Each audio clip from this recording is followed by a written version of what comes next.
welcome back to Snot Stew Chapter 7. Miss Cavallero here, so excited to learn more about Kiki and her adventures. So Chapter 7's focus question is, Kiki ran up the tree. That was an instinct. An instinct is something that animals are born knowing how to do. What are some other instincts of animals that you might already know about? And your two vocabulary words are charged and scampered. Okay, so let's read more about Kiki.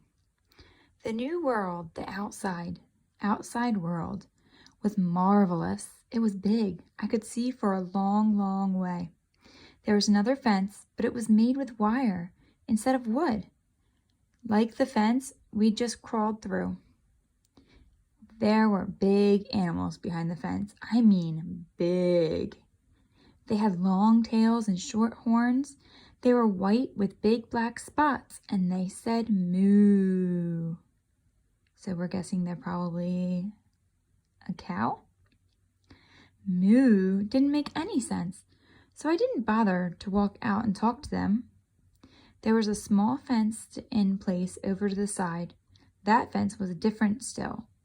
It was made with wire too, but the wire was small and twisted into little square things. I guess the wire was smaller because the animals who lived there were smaller. They looked like birds on Mother's trinket shelf, only they weren't made out of glass. They walked around a bit and bit at stuff on the ground with their long, sharp mouths. They said cluck, cluck, so probably a chicken. I felt my mouth twitch up on one side. I thought, outside animals are hard to understand. Then, all of a sudden, I heard another sound. It was a loud bow wow. Toby and I both jumped. We looked beside the fence where the sound had come from. Down at the end, some huge monster glared at us around the corner. His eyes were brown and round. His face was black as the night. His lips were curled, and I could see white fangs glistening beneath his pink gums. So let's take a break real quick and look at that paragraph. You could really visualize what this animal looked like, right? Because they used descriptive words that were very detailed. They described the sounds, what they saw, what they heard, and what was going on around them. And they used a simile where it says black as the night. All right, let's keep reading. Toby and I froze. I trembled, watching the monster. Suddenly, his bow wow became a loud growl. He charged around the corner of the fence. He was racing straight towards us. So there's one of your vocabulary words, charged. We're also going to see that word again when we read Coco's Kitten. So charged means that you're running towards someone or racing towards them. And a lot of times charged means they're angry too. My tail puffed up, nearly as big as I was. My claws came out. I scampered back through the hole. I ran straight to the tree, raced up it. I'd never climbed a tree before. I don't know how I did it. But when I looked around, there I was, perched up on the branch. So there's an instinct that we were talking about for our focus question today. So she didn't know how she did it. She just did it because it was an animal instinct. So cats are really good at climbing to get away.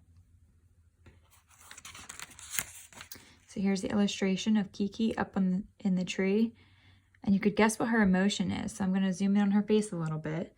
Turn to the person next to you and talk about what emotions do you think she's feeling. Okay. And here's Toby down here. And who do you think this big monster is? Looking at the picture, thinking about our cover photo. So if you look back at the cover, who do you think that big monster might be? Let's get back to the story and find out. Toby, I meowed. Toby, run, run. The loud bow wow came again. Toby scooted through the hole of the fence below me. His tail was fuzzed up, just as big as mine was. Instead of running for the tree like I did, Toby stopped and looked back towards the fence. There was nothing there, No sound, no monster. Then a black snout appeared with white teeth. It roared. The teeth snapped shut over and again as it roared. Toby jumped back. He started for the tree, but just before he got there, he stopped. "Hurry, Toby," I called.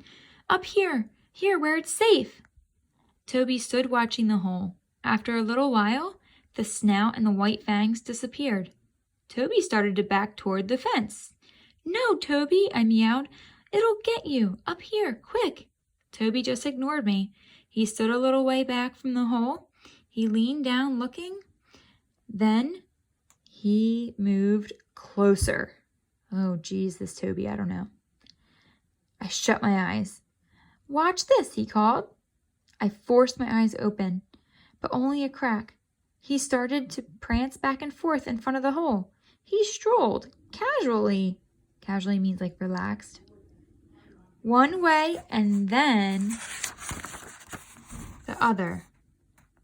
Each time he walked past the hole, he got closer. Suddenly, there was another roar. The black snout stuck through the hole again. The white fangs snapped. Toby froze, but he didn't run. I watched, but the growling, snapping stopped too. I peeked. Toby was looking up at me. He had the biggest smile I had ever seen on his face. "The monster's too fat to get through the hole," he meowed. "He's too big to fit. All he can do is growl and snap. But he can't touch me. Ha ha ha." Toby began to strut back and forth in front of the hole again. "Fatty, fatty, 2x4, couldn't get through the bathroom door, so he did it on the floor." Ew. Toby chanted over and over. Finally, the monster stuck his snout through the hole and growled and snapped some more. Toby just laughed. "This is fun," he called. "Come on." I shook my head. "What if?" Toby just flipped his tail. What if nothing? So you can see where their character traits are different.